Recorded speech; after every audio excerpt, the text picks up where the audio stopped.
हाँ बच्चों, तो अभी हमने फॉर्मल चार्ज को डिस्कस कर लिया है।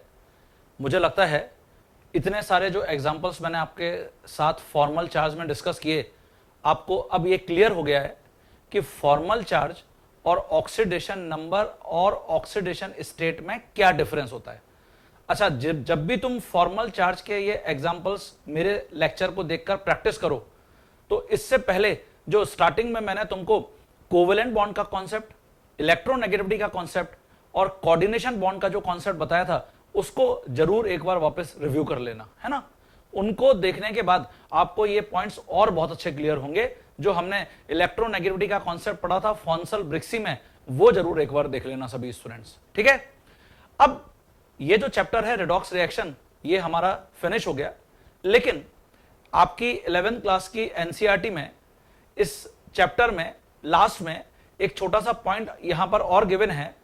हालांकि ये जो पॉइंट है बहुत ज्यादा अभी 11th क्लास में इसका हम यूज नहीं करेंगे, है ना। ये है redox reaction and electrode process. आपके 12th क्लास में एक पूरा चैप्टर आने वाला है, आएगा आगे, इलेक्ट्रोकेमिस्ट्री के नाम से। वहां पर हम दो टाइप के सेल्स को मेनली डिस्कस करेंगे। One is electrochemical cell and other is electrolysis. इन दोनों को हम वहां पर 12th क्लास में पूरे चैप्टर में इलेक्ट्रोकेमिस्ट्री के नाम से पढ़ेंगे, तो वहां ये बहुत काम आने वाले हैं आपके पॉइंट्स। लेकिन क्योंकि आपकी टेक्स्ट बुक में ये गिवन है टॉपिक, तो मैं आपको इसका थोड़ा सा मैं ब्रीफ आपको कर देता हूं। आपको डेफिनेटली ये सारे पॉइंट्स बहुत अच्छे समझ में आएंगे। तो देखिए, मैंने यहां पे लिखा है redox reaction and electrode process में सबसे पहले इलेक्ट्रोकेमिकल सेल। इलेक्ट्रोकेमिकल सेल, या हम इनको ये भी नाम देते हैं गैल्वेनिक सेल, और या फिर हम इनको नाम देते हैं वोल्टेइक सेल। बहुत अच्छा एग्जांपल इसका है जो हम घर पे कार बैटरी, पेंसिल सेल, इन सबको यूज करते हैं।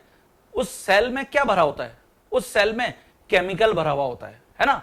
और जब मैं उसको कार के साथ इंटरनली कनेक्ट करता हूं, तो वहां से जो केमिकल्स हैं उनके थ्रू इलेक्ट्रिकल एनर्जी जनरेट करता है, इलेक्ट्रिकल एनर्जी को प्रोड्यूस करता है, जिससे हम कार को आगे उसके इग्निशन को स्टार्ट करके रन कर पाते हैं। सेम किसी भी टू व्हीलर के साथ है, या हम जहां पर भी पेंसिल सेल, ये इस टाइप के जो सेल्स यूज कर रहे हैं, वो सब बहुत अच्छे एग्जांपल हैं इलेक्ट्रोकेमिकल सेल, गैल्वेनिक सेल या वोल्टेइक सेल के। सभी एक ही नाम है। तो इलेक्ट्रोकेमिकल सेल की क्या डेफिनेशन है?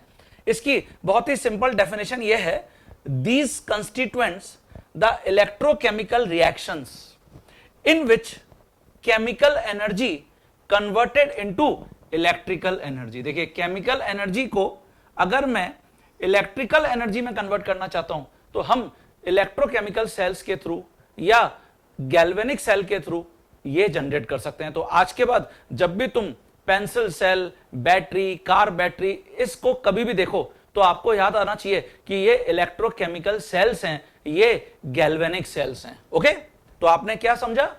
वो सारे सेल्स जहां केमिकल भरा हुआ होता है और केमिकल चेंजेस के थ्रू, केमिकल एनर्जी के थ्रू हम इलेक्ट्रिकल एनर्जी प्रोड्यूस करते हैं, उन सबको हम क्या कहते हैं? Electrochemical cells. देखिए, इलेक्ट्रोकेमिकल सेल को समझने के लिए यहां पर मैंने एक स्कीमेटिक और एक पिक्चर यहां पर डायग्राम बनाया है, उसको जरा यहां पर समझते हैं। ये एक डैनियल सेल का एग्जांपल है। डैनियल साइंटिस्ट का नाम है जिन्होंने इस टाइप के सेल को डिफाइन किया था। ये एक्चुअली इलेक्ट्रोकेमिकल सेल है, इलेक्ट्रोकेमिकल सेल। जरा इसके हम इंस्ट्रूमेंटेशन सेटअप को समझने की कोशिश करते हैं। आप देख रहे हैं यहां पर, ये मैंने दो ग्लास के बीकर्स ले रखे हैं। ये ग्लास के बीकर्स हैं। एक बीकर में यहां पर जिंक सल्फेट का सॉल्यूशन भरा हुआ, ये जिंक सल्फेट का सॉल्यूशन है। इसका हमने जिंक सल्फेट का एक्वस सॉल्यूशन बनाया और उसको इस बीकर में, यहां पर लेफ्ट हैंड साइड वाले बीकर में हमने फिल कर दिया। ये जनरली व्हाइट कलर का सॉल्यूशन होता है, जिंक सल्फेट का सॉल्यूशन। अच्छा, इसी सॉल्यूशन में हमने एक जिंक रॉड को डिप कर रखा है। ये जिंक मेटल से बना हुआ रॉड है। तो ये जो मैंने ब्लैक कलर से शो किया हुआ है, ये जिंक रॉड है। This is zinc rod. Okay, ऐसे ही आप देख रहे हैं कि राइट हैंड साइड में भी एक ग्लास बीकर है। इस ग्लास बीकर में यहां पर कॉपर सल्फेट का सॉल्यूशन भरा हुआ है। कॉपर सल्फेट ब्लू सॉल्यूशन होता है CuSO4, ये ब्लू कलर का सॉल्यूशन है। और आप देख रहे हैं कि यहां पर ब्राउन कलर, हालांकि आपको यहां पे थोड़ा सा रेड दिख रहा होगा, बट ये ब्राउन कलर का कॉपर रॉड है। आपने कॉपर कभी घर पे भी देखा होगा, जो बहुत अच्छा इलेक्ट्रिकल कंडक्टेंस को शो करता है। तो कॉपर ब्राउन कलर का रॉड होता है, ब्राउन कलर की वायर होती है। तो ये एक ब्राउन कलर का मेटल रॉड है, कॉपर रॉड। ये भी मेटल है और ये भी मेटल है, ठीक है।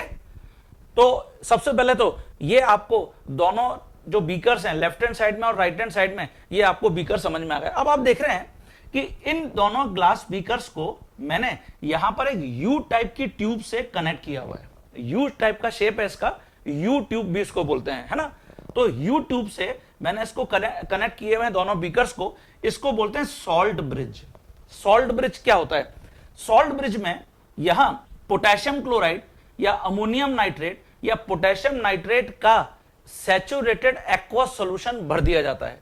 ये ग्लास से बनी हुई ट्यूब होती है और जो दोनों इसके एंड्स हैं उसको कॉटन वूल से यहां पर पैक कर दिया जाता है।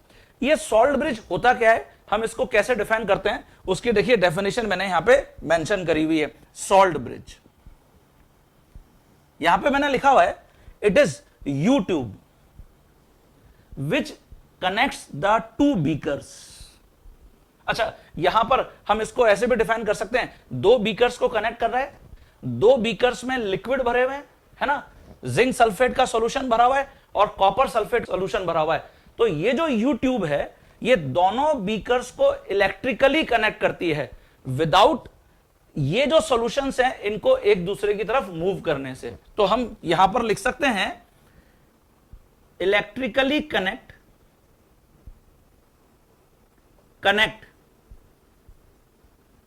टू बीकर्स, टू टाइप के solutions without allowing them to mix with each other।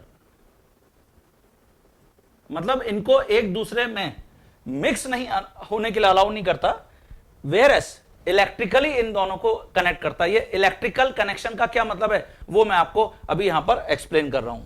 अब आगे देखते हैं। देखिए मैंने यहां पे लिखा है सेकंड पॉइंट में, the solution in the two beakers are connected by an inverted U tube. अभी मैंने आपको यहां पर बताया कि ये जो दो ग्लास बीकर्स हैं इन दोनों को हमने इन्वर्टेड यू ट्यूब से कनेक्ट किया है, containing potassium chloride, potassium nitrate या ammonium nitrate, saturated solution of electrolyte. इनका हमने सैचुरेटेड सॉल्यूशन बनाया। इलेक्ट्रोलाइट्स, इलेक्ट्रोलाइट्स का मतलब होता है जो इलेक्ट्रिक करंट को, इलेक्ट्रिक चार्ज को एक साइड से दूसरी साइड अलाउ करते हैं मूव करने के लिए, इसलिए हम इनको बोल सकते हैं इलेक्ट्रोलाइट्स, है ना। Which does not undergo a chemical change during process. मतलब potassium chloride, ammonium nitrate, potassium nitrate, ये सब भी तो केमिकल ही हैं।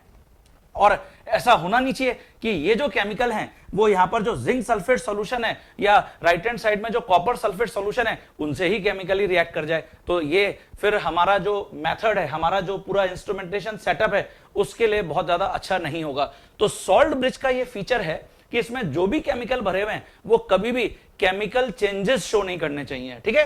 तो इसलिए मैंने यहां पे लिखा है विच does not undergo a chemical change during process. This saturated solution is generally taken in agar-agar jelly और जिलेटिन। जिलेटिन या अगर-अगर जेली में इन सॉल्ट्स के एक्वस सॉल्यूशन को बनाकर हम इस यू ट्यूब के अंदर भर देते हैं और दोनों जो एंड्स हैं उनको कॉटन वूल से पैक कर देते हैं। तो ये हमारा जो इन्वर्टेड यू ट्यूब है इसको हम बोलते हैं सॉल्ट ब्रिज। तो सॉल्ट ब्रिज के थ्रू हमने इन दोनों बीकर्स को इलेक्ट्रिकली कनेक्ट किया है, लेकिन ये सॉल्ट ब्रिज कभी भी इन दोनों केमिकल्स को एक दूसरे में मिक्स होने के अलाउ नहीं करता। तो ये आपको इंस्ट्रूमेंटेशन सेटअप समझ में आ गया सभी को। अब आप आगे देखिए, इसके अंदर हम देख रहे हैं कि जो जिंक रॉड है, ऐसे ही जो कॉपर रॉड है, उन दोनों के बीच में यहां पर मैंने लगा रखा है अमीटर। अमीटर जो वर्क है वो है करंट को मेजर करना, और यहां पर मैंने लगा रखा है ये स्विच लगा रखा है। देखिए अब एक्सपेरिमेंट अगर मैं परफॉर्म करना चाहता हूं तो हम क्या करेंगे यहां पर, उसको समझते हैं जरा। सबसे पहले जब मैं इस स्विच को यहां से ऑन करता हूं, तो जैसे मैं स्विच को ऑन करता हूं, हम यहां पर ऑब्जर्व करते हैं कि अमीटर, ये जो यहां पर अमीटर लगा हुआ है, इसके अंदर फ्लक्चुएशन हो रहा है, इसके अंदर यहां पर जो इसका मार्क है वो मूव कर रहा है। तो ये इंडिकेट करता है कि यहां पर कुछ ना कुछ करंट जनरेट हुआ है।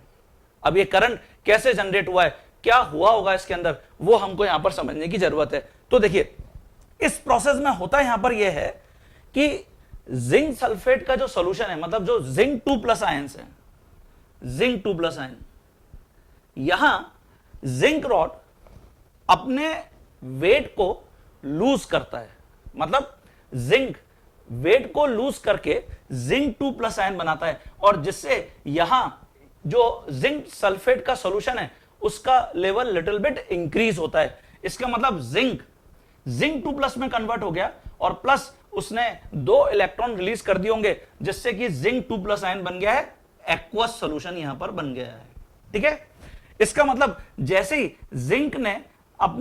जिंक रॉड ने अपने वेट को लूज करके जिंक 2+ आयन बने, तो सॉल्यूशन में इलेक्ट्रॉन्स यहां पर अवेलेबल हो गए। अब ये जो इलेक्ट्रॉन्स हैं, ये इलेक्ट्रॉन्स जिंक रॉड साइड से मूव करके यहां जो कॉपर रॉड है उसके पास पहुंचने लग जाते हैं। इसका मतलब यह हुआ कि यहां जो इलेक्ट्रॉन्स का मूवमेंट है, यहां जो इलेक्ट्रॉन्स का फ्लो है, तो देखिए जैसे ही यहां जो जिंक मेटल रॉड है वो अपने वेट को लूज करना स्टार्ट करता है, जो हमको यहां पर अमीटर के थ्रू करंट यहां पर जो शो हो रहा है उससे पता चल रहा है कि ये प्रोसेस होना स्टार्ट हो गया है, केमिकल प्रोसेस होना स्टार्ट हो गया है। नाउ जैसे ये जिंक रॉड से इलेक्ट्रॉन निकलना शुरू होते हैं, रिलीज होना शुरू होते हैं, ये इलेक्ट्रॉन इस सर्किट के थ्रू यहां पर जो मेटल रॉड है कॉपर का, और जो कॉपर सल्फेट का यहां पर ब्लू सॉल्यूशन है, तो copper sulphate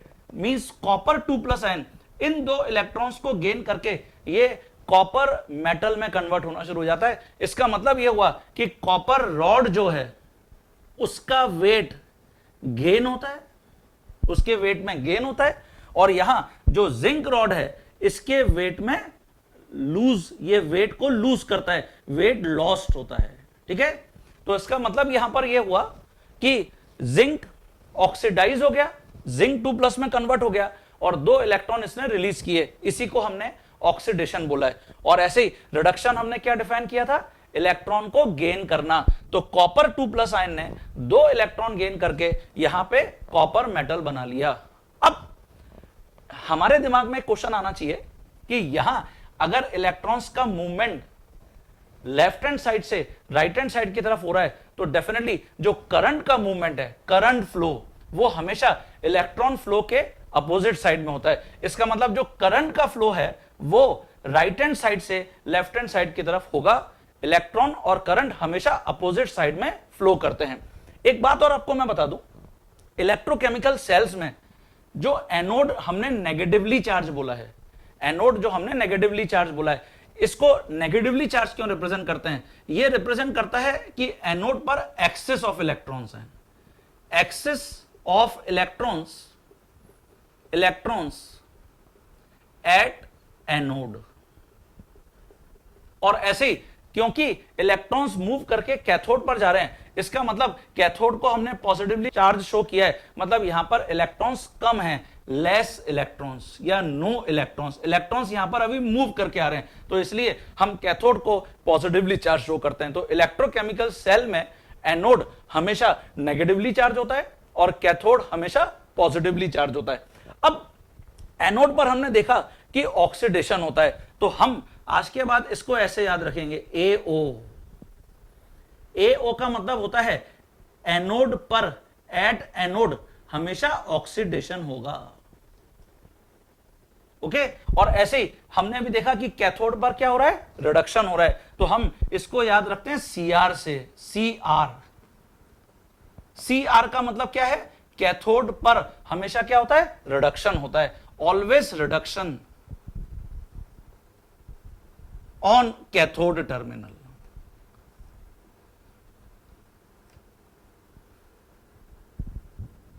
reduction on cathode terminal. तो ये मुझे लगता है कि आपको क्लियर हो गया कि सॉल्ट ब्रिज का क्या फंक्शन होता है। आपको क्लियर हो गया कि ये जो हमने डैनियल सेल या इलेक्ट्रोकेमिकल सेल लिखा, इसके पूरे फंक्शन को हमने यहां पर कैसे समझा। अब क्योंकि यहां पर इलेक्ट्रिकल एनर्जी जनरेट हो रही है, तो इसको हम एक्चुअली पोटेंशियल की टर्म्स में डिफाइन करते हैं, पोटेंशियल डिफाइन करते हैं। ये पोटेंशियल है। एक बात हमारे दिमाग में और आनी चाहिए कि यहां पर जिंक ही क्यों ऑक्सीडाइज हुआ, कॉपर ही क्यों रिड्यूस हुआ, है ना। तो इसको भी हम यहां पर अभी समझते हैं कि ये कैसे पता चलता है केमिस्ट को कि कौन सा मेटल किस मेटल के रेस्पेक्ट में ऑक्सीडाइज या रिड्यूस होगा। हां तो बच्चों, जैसे अभी हमने ये जो डिस्कशन किया, इसमें रिडॉक्स कपल, ये एक बहुत इंपॉर्टेंट टर्म है। रिडॉक्स कपल क्या होता है, तो देखिए रिडॉक्स कपल का मतलब है कि हमने एक हाफ सेल यहां पर लिया। जैसे हाफ सेल का मतलब है ये हमने जो ऑक्सीडेशन वाला सेल है और वो जो रिडक्शन वाला सेल है। तो हाफ सेल में अगर मैं जो सॉलिड कंपोनेंट है और जो सॉल्यूशन कंपोनेंट है, अगर मैं उसको एक वर्टिकल लाइन से रिप्रेजेंट करता हूं, वर्टिकल लाइन बीच में मैं यहां पे मेंशन करता हूं जो सॉल्यूशन और सॉलिड इंटरफेस को सेपरेट कर रहा है, तो हम इसको बोलते हैं रिडॉक्स कपल। ऐसे ही जो दूसरा वाला हाफ सेल है उसमें कॉपर 2+ सॉल्यूशन फेज है और कॉपर सॉलिड फेज है, तो ये एक दूसरा रिडॉक्स कपल है। तो यहां पर मैंने लिखा है कि in galvanic cell the two redox couples are represented as, ये देखिए जिंक 2+ और जिंक दोनों के बीच में एक वर्टिकल लाइन से सेपरेशन है, एंड कॉपर 2+ एंड कॉपर यहां पर भी दोनों के बीच में एक वर्टिकल लाइन से सेपरेशन है। अच्छा, in both cases oxidise form is put before the reduce form. मतलब जब भी मैं यहां किसी भी एक रिडॉक्स कपल को रिप्रेजेंट करूंगा तो हमेशा जो वहां पर ऑक्सीडाइज फॉर्म है उसको मैं रिड्यूस फॉर्म से पहले लिखूंगा। मतलब मैंने पहले आयन लिखा है और फिर मैंने यहां पर सॉलिड लिखा है, सॉल्यूशन और सॉलिड को मैंने ऐसे मेंशन किया है। तो सॉल्यूशन वाला जो पार्ट है उसको मैं हमेशा लेफ्ट हैंड साइड में मेंशन किया हूं, और जो मेटल वाला पार्ट है जो वहां पर जिंक है, सॉलिड फॉर्म है, उसको मैंने राइट हैंड साइड में मेंशन किया है। तो रिडॉक्स कपल में हमेशा हम इसको ऐसे ही रिप्रेजेंट करेंगे। इससे जो यहां पर अभी केमिकल चेंजेस हुए, अगर मैं नेट रिडॉक्स रिएक्शन बनाना चाहूं तो कैसे बनाएंगे। हमने अभी यहां पर देखा कि नेट रिडॉक्स रिएक्शन में जो जिंक मेटल है उसने अपने वेट को लूज किया, वेट लॉस्ट, और इससे जिंक 2+ में कन्वर्ट हो गया। ये देखिए ये ऑक्सीडाइज हो गया, ऑक्सीडेशन। और ऐसे ही जैसे ही इसने इलेक्ट्रॉन्स को रिलीज किया, 2 इलेक्ट्रॉन यहां पे रिलीज हुए, ये जो 2 इलेक्ट्रॉन हैं इसको कॉपर +2 आयंस ने गेन किया जो सॉल्यूशन फॉर्म में थे, और वो कॉपर मेटल में कन्वर्ट हो गए, मतलब कॉपर मेटल के वेट में गेन हुआ। तो इसको हम यहां पर बोल सकते हैं रिडक्शन। ये रिडक्शन हुआ, यही हमने अभी वहां पर लिखा था। अच्छा, ये जो पूरी रिएक्शन बनी है, ये जो नेट रिडॉक्स रिएक्शन बनी है, अगर मैं इसके थ्रू इलेक्ट्रोकेमिकल सेल को मैं रिप्रेजेंट करना चाहता हूं तो देखिए कैसे करोगे।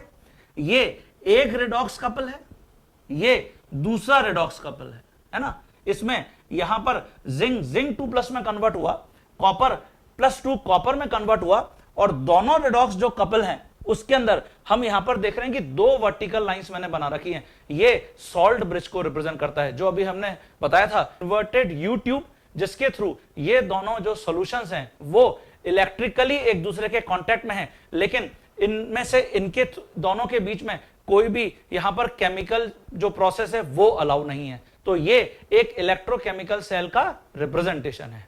तो मुझे लगता है कि आपको अगर इलेक्ट्रोकेमिकल सेल को रिप्रेजेंट करना है तो हम उसको कैसे रिप्रेजेंट करेंगे, और ऐसे ही अगर मुझे एक रिडॉक्स कपल को रिप्रेजेंट करना है तो हम उसको कैसे रिप्रेजेंट करेंगे, ये आपको क्लियर हो गया होगा।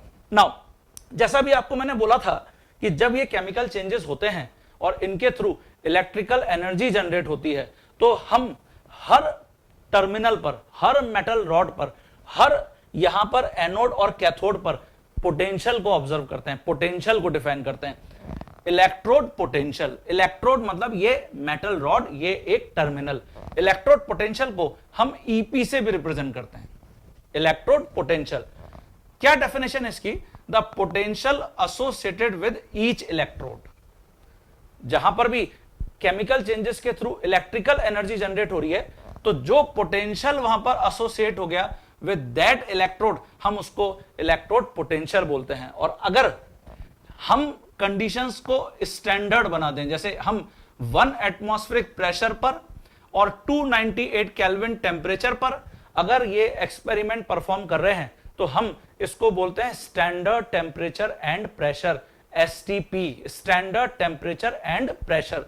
तो इस सिचुएशन में हम इसको यह भी नाम देते हैं स्टैंडर्ड इलेक्ट्रोड पोटेंशियल। ओके, तो चाहे आप इसको इलेक्ट्रोड पोटेंशियल बोल लो या स्टैंडर्ड इलेक्ट्रोड पोटेंशियल बोल लो, बोथ आर सेम। अगर ये एसटीपी पर डिफाइन किया गया है, तो जनरली हम स्टैंडर्ड इलेक्ट्रोड पोटेंशियल को ही डिफाइन करते हैं। ठीक है, तो हम अब क्वेश्चन ये उठता है, क्या बार बार हम जिंक सल्फेट और कॉपर सल्फेट का ही सॉल्यूशन लेंगे? तो इसका आंसर है नहीं। केमिस्ट ने क्या कर रखा है, इसके लिए स्टैंडर्डाइजेशन कर दिया कि हाइड्रोजन के रेस्पेक्ट में, हाइड्रोजन जो सेल है उसके रेस्पेक्ट में हम सभी मेटल्स के इलेक्ट्रोड पोटेंशियल को मेजर करेंगे, इलेक्ट्रोड पोटेंशियल को चेक करेंगे, और with respect to hydrogen cell हम ये देखेंगे कि दूसरा जो भी मेटल है वो ऑक्सीडाइज हो रहा है या वो रिड्यूस हो रहा है। तो इसलिए हम स्टैंडर्ड रिडक्शन पोटेंशियल की बात करते हैं, स्टैंडर्ड रिडक्शन पोटेंशियल, एसआरपी की बात करते हैं। वो क्या होता है वो मैं आपको अब डिफाइन करता हूं। हाँ, तो बच्चों जैसे अभी हमने स्टैंडर्ड इलेक्ट्रोड पोटेंशियल को डिफाइन किया, अब ये जो स्टैंडर्ड इलेक्ट्रोड पोटेंशियल है, जैसा अभी आपको मैंने बताया कि हमेशा हम जिंक सल्फेट, कॉपर सल्फेट, इन दोनों सेल्स को तो लेने से रहे, तो केमिस्ट ने इसके लिए क्या किया है, केमिस्ट ने हाइड्रोजन जो सेल है, हाइड्रोजन जो गैस, हाइड्रोजन जो सेल बनाया, उसको स्टैंडर्ड मानकर उसके रेस्पेक्ट में जितने भी दूसरे मेटल्स हैं उनके इलेक्ट्रोड पोटेंशियल को कैलकुलेट किया, इलेक्ट्रोड पोटेंशियल को डिफाइन किया। तो देखिए मैंने यहां पर वापस मेंशन किए स्टैंडर्ड इलेक्ट्रोड पोटेंशियल की डेफिनेशन, जो अभी हमने लिखा था SEP, the potential associated with electrode if taken at 1 atmospheric pressure and 298 kelvin temperature, जिसको हमने स्टैंडर्ड कंडीशन बोला है, विच इज इक्वल टू, तो अब इसको हम कैसे डिफाइन कर रहे हैं, to the difference or voltage at equilibrium under standard conditions of an electrochemical cell in which the cathode reaction is the half reaction considered. मतलब कैथोड वाला जो साइड होगा, ये कैथोड वाला साइड है, इसमें मैं डिफरेंट यहां पर मेटल्स और उनके सॉल्यूशंस को यूज करूंगा। तो ये स्टैंडर्ड हो गया कि कैथोड साइड में मैं डिफरेंट मेटल्स को यहां पर चेक करने की कोशिश करूंगा कि वो क्या हो रहे हैं। तो डेफिनेटली वो हमेशा हम यहां पर कैथोड के अंदर हाफ रिएक्शन को कंसिडर करेंगे, and the anode is standard hydrogen electrode. ये देखिए जो एनोड टर्मिनल है उसके ऊपर हम यहां पर हाइड्रोजन इलेक्ट्रोड को लेंगे। तो हाइड्रोजन इलेक्ट्रोड, इसका मतलब हमने एनोड पर अभी यहां पर ऑब्जर्व किया था ऑक्सीडेशन हो रहा है, तो यहां हम हाइड्रोजन को ऐसे सभी मेटल्स के साथ रिएक्ट करा रहे हैं जिसमें कि हाइड्रोजन जनरली क्या होगा, ऑक्सीडाइज होगा। तो अभी आपको मैंने बताया था anode stands for oxidation, anodes मतलब ऑक्सीडेशन, एनोड पर हमेशा क्या होता है, ऑक्सीडेशन। तो इसलिए मैंने यहां पे लिखा है वेयर हाइड्रोजन इज ऑक्सीडाइज, जहां पे हाइड्रोजन हमेशा ऑक्सीडाइज होगा तो ये एनोड में लिया जाएगा, और जो कैथोड है वहां पर कोई भी दूसरा जो मेटल जिसको मैं हाइड्रोजन के रेस्पेक्ट में देखना चाह रहा हूं कि वो रिड्यूस होगा या नहीं होगा, उसको मैं हमेशा कैथोड में लूंगा। तो वापस मैं आपको डिफाइन कर देता हूं, जरा ढंग से समझ लीजिए। Standard electrode potential, the potential associated with electrode if taken at 1 atmospheric pressure and 298 Kelvin temperature, which is equal to the difference or voltage at equilibrium under standard conditions, जो अभी हमने ऊपर मेंशन करी है standard conditions of an electrochemical cell in which the cathode reaction is the half reaction considered and the anode is a standard hydrogen electrode। तो standard hydrogen electrode के respect में cathode में हम जो डिफरेंट एलिमेंट्स, डिफरेंट मेटल्स यहां पर लेंगे, हम वो देखना चाहेंगे कि वो जनरली रिड्यूस हो रहा है या नहीं हो रहा है। तो ये हमारा एक पूरा इलेक्ट्रोकेमिकल सेल कंस्टिट्यूट हो जाएगा। तो देखिए, ये हाइड्रोजन की ऑक्सीडाइज होने की पूरी केमिकल प्रोसेस है। तो हाइड्रोजन गैस जब ऑक्सीडाइज होता है तो ये इलेक्ट्रॉन रिलीज करता है, यहां पर इलेक्ट्रॉन सब्ट्रैक्ट हो रहे हैं, तो वो मैंने प्रोडक्ट साइड में लिखे हैं, तो प्रोडक्ट साइड में इसलिए मैंने प्लस साइन के साथ लिख दिया है, और इससे हमको H प्लस आयन मिल रहे हैं, प्रोटॉन मिल रहा है।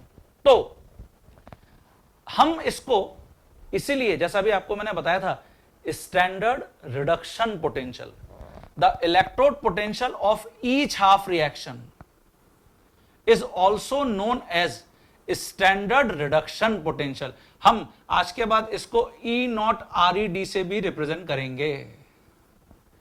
E0 ReD का मतलब है standard reduction potential, electrode potential, reduction electrode potential.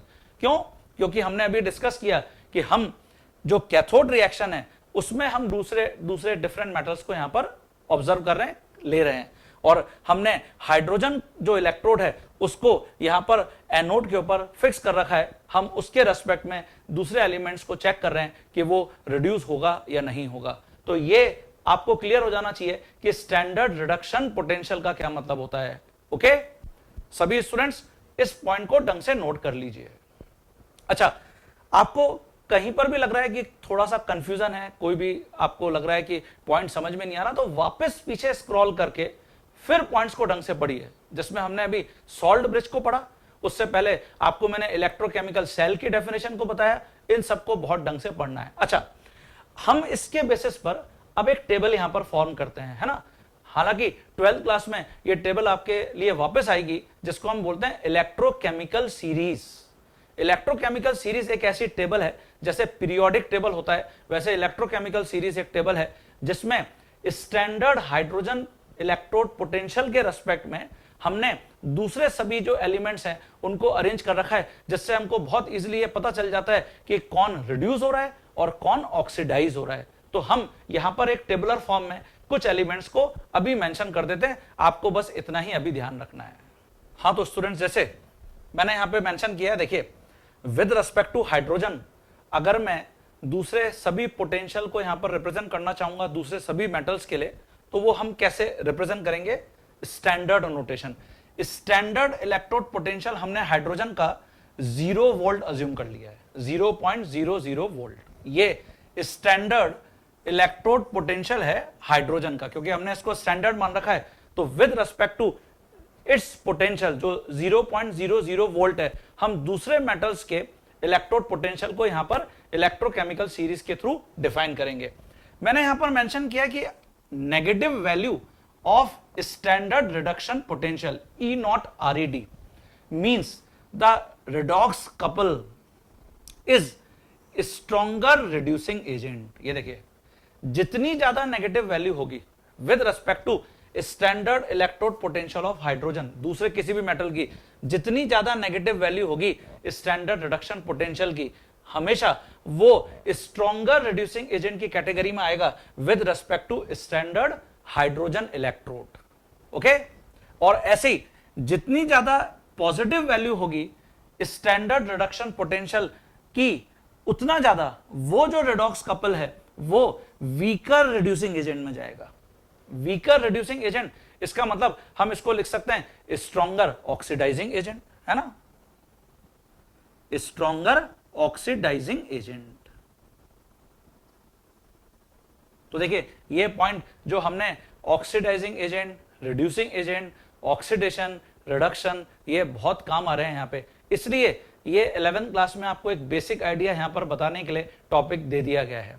पूरा टॉपिक डिटेल तो 12th क्लास में इलेक्ट्रोकेमिकल सीरीज इलेक्ट्रोकेमिस्ट्री के अंदर ये है। तो यहां पर हमने ये क्लियर कर लिया कि जब भी मुझे स्टैंडर्ड रिडक्शन पोटेंशियल की नेगेटिव वैल्यू मिलेगी तो ये स्ट्रॉन्गर रिड्यूसिंग एजेंट को रिप्रेजेंट करेगा, और जब भी स्टैंडर्ड रिडक्शन पोटेंशियल की मुझे पॉजिटिव वैल्यू मिल रही है ये वीकर रिड्यूसिंग एजेंट को रिप्रेजेंट करेगा विद रिस्पेक्ट टू जो स्टैंडर्ड हाइड्रोजन इलेक्ट्रोड है। तो इस बेसिस पर मैं यहां पे इलेक्ट्रोकेमिकल सीरीज में कुछ मेटल्स को हाइड्रोजन के रिस्पेक्ट में ड्रॉ करता हूं। हां, तो जैसे हम अब इलेक्ट्रोकेमिकल सीरीज पर आ गए हैं बच्चों। इलेक्ट्रोकेमिकल सीरीज में आप देखिए मैंने यहां पर एक टेबल बना रखी है जिसके अंदर कुछ एलिमेंट्स मेंशन है, कुछ मेटल्स मेंशन है with respect to standard hydrogen electrode. जैसा भी आपको मैंने बताया था, स्टैंडर्ड हाइड्रोजन इलेक्ट्रोड, इसके लिए केमिस्ट ने 0 वोल्ट को अज्यूम किया है ना, इसकी वैल्यू 0 वोल्ट है। और with respect to this hydrogen, आप देख रहे हैं हाइड्रोजन के नीचे कुछ मेटल्स यहां पे लिखे हैं, हाइड्रोजन के कुछ ऊपर मेटल्स यहां पे लिखे हुए हैं। आप देख रहे हैं हाइड्रोजन के रेस्पेक्ट में सबसे बॉटम में यहां लिथियम लिखा हुआ है। इसके लिए स्टैंडर्ड रिडक्शन पोटेंशियल की जो वैल्यू है वो सबसे ज्यादा नेगेटिव है, मोस्ट नेगेटिव वैल्यू। ये इंडिकेट कर रहा है कि जो लिथियम है वो स्ट्रॉन्गेस्ट रिड्यूसिंग एजेंट है। जैसा भी आपको मैंने बताया था कि अगर नेगेटिव वैल्यू होती है तो नेगेटिव वैल्यू का मतलब होता है स्ट्रॉन्गर रिड्यूसिंग एजेंट, मतलब दूसरों को रिड्यूस करके खुद ऑक्सीडाइज हो जाएंगे। तो lithium, potassium, calcium, sodium, magnesium, aluminium, zinc, chromium, iron, ये सब दूसरों को रिड्यूस करके खुद क्या होने की टेंडेंसी रखते हैं, ऑक्सीडाइज। इसीलिए जब मैंने जिंक और कॉपर लिया था तो जिंक उस गैल्वेनिक सेल के अंदर क्या हो गया था, क्या हो गया था, ऑक्सीडाइज हो गया था, जिंक से जिंक 2+ बन गया था। अच्छा, हाइड्रोजन के ऊपर जितने भी मेटल्स हैं वो सब अच्छे ऑक्सीडेंट्स हैं। क्या है, ऑक्सीडेंट्स, मतलब जो दूसरों को ऑक्सीडाइज करके खुद क्या हो जाते हैं, रिड्यूस। यही कारण था कि जब मैंने जिंक के साथ कॉपर लिया था तो कॉपर +2 से कॉपर मेटल में कन्वर्ट हो गया था, मतलब कॉपर खुद क्या हो गया था, रिड्यूस हो गया था। ओके, तो जब भी मैं लिथियम से सिल्वर की तरफ अप्रोच करूंगा, हमेशा स्ट्रॉन्ग ऑक्सीडाइज एजेंट, मतलब दूसरों को ऑक्सीडाइज करके खुद रिड्यूस होने की टेंडेंसी क्या होगी, बढ़ेगी, इंक्रीज होगी। और जब भी मैं सिल्वर से नीचे लिथियम की तरफ चलूंगा तो स्ट्रॉन्गर रिड्यूसिंग एजेंट, ये देखिए टेंडेंसी इंक्रीज हो रही है, इसलिए हमने लिखा है कि लिथियम बेस्ट रिड्यूसिंग एजेंट है। Negative value of E0 reduction increases, negative value बढ़ेगी। तो इसका मतलब जितनी ज्यादा नेगेटिव वैल्यू उतना स्ट्रॉन्ग रिड्यूसिंग एजेंट, जितनी ज्यादा पॉजिटिव वैल्यू उतना ज्यादा स्ट्रॉन्ग ऑक्सीडाइजिंग एजेंट। जैसे एक प्रॉब्लम मैं आपको यहां पर अटेंड करके बताता हूं। अच्छा, इलेक्ट्रोकेमिकल सीरीज को हम 12th क्लास में याद रखेंगे, लेकिन मैं थोड़ा सा आपको एक हिंट यहां पर दे देता हूं, अभी आप इसको ऐसे याद रख लेना। जैसे कौन बनेगा करोड़पति, केबीसी, एक बहुत ही फेमस जो सीरीज क्वेश्चन आंसर सीरीज रही अमिताभ बच्चन साहब की, उसके अकॉर्डिंग हम इसको कुछ ऐसे याद रखते हैं। जो सबसे पहला उस केबीसी सीरीज का, सीरियल का सबसे पहला जो एपिसोड था, उसका जो विनर था उसका नाम था नवाटे, 1 करोड़ रुपीस का विनर था। तो मैंने उसी के बेसिस पर इसको कुछ ऐसे बना दिया है, हम आज के बाद ऐसे याद रख सकते हैं। ले मतलब लिथियम, कौन बनेगा करोड़पति में, मतलब पोटेशियम एंड कैल्शियम। नवाठे मांगे, नवाठे मतलब सोडियम, मांगे मतलब मैग्नीशियम। आलू, आलू मतलब एल्यूमिनियम। झनकार पर, झनकार मतलब beat, music. Zinc and chromium, झनकार पर।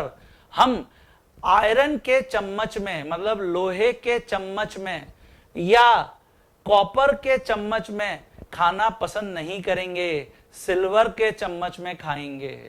ओके, तो हम अभी अगर इसको बहुत फास्ट याद रखने की कोशिश करते हैं तो बहुत इजीली ऐसे याद रख लेंगे।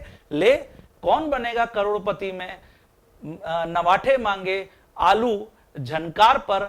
हम आयरन या कॉपर के चम्मच में खाना पसंद नहीं करेंगे, हम हमेशा सिल्वर के चम्मच में खाना पसंद करेंगे, सिल्वर स्पून में खाना पसंद करेंगे। ऑब्वियसली सभी सिल्वर, गोल्ड इस टाइप के वेसल्स में खाना पसंद करते हैं, लेकिन ये तो मैंने जस्ट आपको एक न्यूमेरिक बताया, इससे हम अभी इन मेटल्स को याद रख सकते हैं। इससे आपको बहुत इजीली प्रेडिक्ट करने में हेल्प मिलेगी कि कौन दूसरे को रिड्यूस कर देगा और कौन दूसरों को ऑक्सीडाइज कर देगा। चलिए ये प्रॉब्लम जरा यहां पर देख लेते हैं।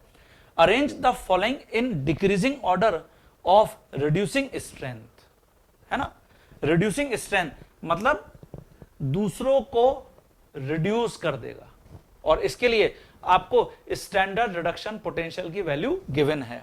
आप देखिए ये सभी रिडॉक्स कपल गिवन है। जैसे पहला पोटेशियम -2.93 वोल्ट गिवन है, सिल्वर 0.80 वोल्ट गिवन है, मर्क्यूरी 0.79 वोल्ट गिवन है, मैग्नीशियम -2.37 गिवन है वोल्ट में, और क्रोमियम -0.74 वोल्ट गिवन है। जैसा आपको मैंने रेडॉक्स कपल के रिप्रेजेंटेशन में बताया था, हमेशा पहले हम आयन और फिर उसका सॉलिड कंपोनेंट लिखते हैं और एक वर्टिकल लाइन से हम उसको डिस्टिंग्विश कर देते हैं, है ना। तो देखिए अब मैं यहां पर कैसे पता करूंगा, जिसके लिए सबसे ज्यादा नेगेटिव वैल्यू होगी। अच्छा, सबसे ज्यादा नेगेटिव वैल्यू का मतलब यहां पर यह नहीं है कि सबसे कम वैल्यू, नेगेटिव साइन को अभी पहले इग्नोर करिए, ठीक है। नेगेटिव साइन को आपने इग्नोर किया क्योंकि मैंने आपको बताया ये तो स्टैंडर्ड इलेक्ट्रोड रिडक्शन पोटेंशियल का रिप्रेजेंटेशन है। जो सबसे ज्यादा नेगेटिव वैल्यू है, तो माइनस को अगर आपने इग्नोर किया तो 2.93 वोल्ट ये सबसे बड़ी वैल्यू है ना। ऐसे ही आफ्टर दैट, इसके बाद आप देख रहे हैं यहां पर ये मैग्नीशियम भी माइनस में है और क्रोमियम भी माइनस में है। तो यहां अगर मैं डिक्रीजिंग ऑर्डर लिखता हूं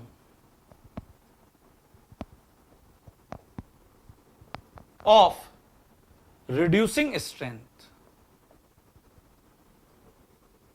तो इसमें सबसे टॉप पर यहां पर आ जाएगा पोटेशियम। इसकी सबसे ज्यादा पावर है दूसरों को रिड्यूस करने की, रिड्यूसिंग स्ट्रेंथ। आफ्टर दैट इसके बाद नंबर आएगा मैग्नीशियम का,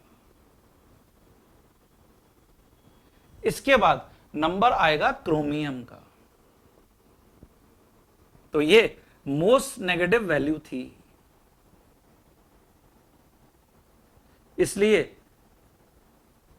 बेस्ट रिड्यूसिंग एजेंट है। ठीक है, सभी बच्चों को याद रहेगा है ना। आफ्टर दैट अब देखिए यहां एक तो सिल्वर है और एक मर्क्यूरी, और अभी आपको मैंने बताया था सिल्वर जितनी ज्यादा पॉजिटिव वैल्यू होगी उतना अच्छा ऑक्सीडाइजिंग एजेंट होगा। इसका मतलब सिल्वर सबसे पीछे जाएगा, तो इससे पहले पहले आएगा यहां पे मर्क्यूरी, और आफ्टर दैट फिर सिल्वर का नंबर आएगा। तो ये बेस्ट ऑक्सीडाइजिंग एजेंट है।